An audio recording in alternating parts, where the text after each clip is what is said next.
Hi, this is Middle Class Matt Nicholson from don'tbuythehype.blogspot.com.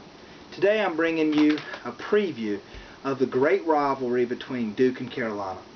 Duke and Carolina is one of the greatest rivalry in college sports, but maybe in all sports altogether. So, I'm going to give you my prediction and sort of my breakdown of the game.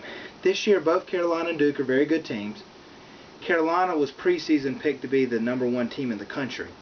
So they have shown weaknesses while Duke has pretty much fulfilled expectations so far. Duke has some fundamental problems that we've seen. They've suffered 2 losses at home by unranked teams. And in those losses, and also the other losses, like they had a blowout against Ohio State, we've seen sort of their how they're inefficient at certain things. One is they have great big men. The Plumlee brothers, especially Mason, even Kelly's pretty good, and Coach K doesn't seem to go to those strengths. Outside shooting is good, but the defense that Duke is known for, they're not exactly playing this year up to par to Duke's standards. They also have some inexperience. The biggest problem, though, I have with Duke this year is that they don't have the go-to veteran leadership like they used to. Used to be you take a guy like J.J. Redick or Kyle Singler, and even though those guys don't make very good pro players in the college level, you go to them and they're going to get a basket when that basket is needed and a crucial part of the game. You're not seeing that this year.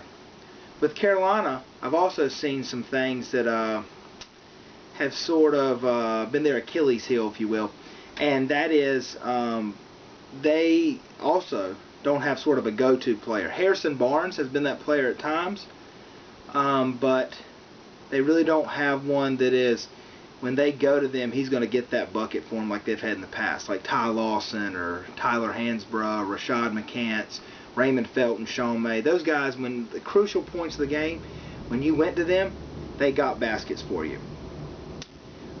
They do have a very talented team, but they're not extremely quick at the guards positions.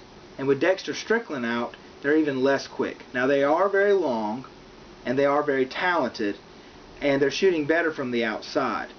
They have played with lack of intensity throughout the entire season, Carolina has, and they are doing better with that, especially Tyler Zeller, who lately has been All-American, to say the least, in the last 5 or 6 games.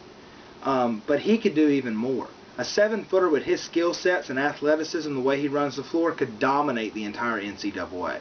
It would be nothing for him to average 24 points, 12 rebounds, and he's not living up to that. Watch him run the floor, watch how light he is on his feet, and you'll see his ability. But even with all that said, I am going to pick Carolina to win the game. I hate to do that, being a Carolina fan. It sort of jinxes us.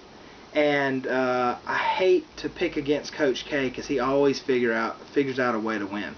I just picked the Giants to win the Super Bowl, and I hated to do that, even though I was correct, because Bill Belichick and Tom Brady always find ways to win. And Coach K's that similar personality. Give him time to prepare, and he'll be ready. Plus, Duke lost the game against Miami, and they're going to at Cameron, and they're going to be fired up and ready to play Carolina. Still, with all that said, I'll pick Carolina to win by 8 points at Chapel Hill. The advantages I think Carolina that will propel them to victory are they are better inside. I believe John Henson and Tyler Zeller are better than Mason Plumlee and Ryan Kelly. And Duke usually is really physical in the interior. They're not that way anymore. But look to see in the second half, if Carolina comes out and they really put a lead on Duke, they really get up like they did last year in Cameron, you'll start to see Duke's big men and their whole team in general to start to foul more, to put their hands on defenders, put pressure on them, ratchet up that intensity and make it more difficult for Carolina to score. The real advantage I think Carolina has is at the 3 position, at the wing forward, and that's with Harrison Barnes. Anyone who tries to match up with him won't be able to. Rivers, I watched him play during the Pro-Am this year, and Austin Rivers is probably about 6'3". And Harrison Barnes, when I went to the Carolina game, is legit 6'8", maybe 6'9". And he's also much bigger. Austin Rivers, I would guess, maybe weighs $175, $180. I would say that Harrison Barnes looks like he weighs about 215, 220. So much bigger player. Should be able to physically dominate them. the key to Duke, if they're going to be able to hang with Carolina or win, is to shut down Kendall Marshall, the point guard.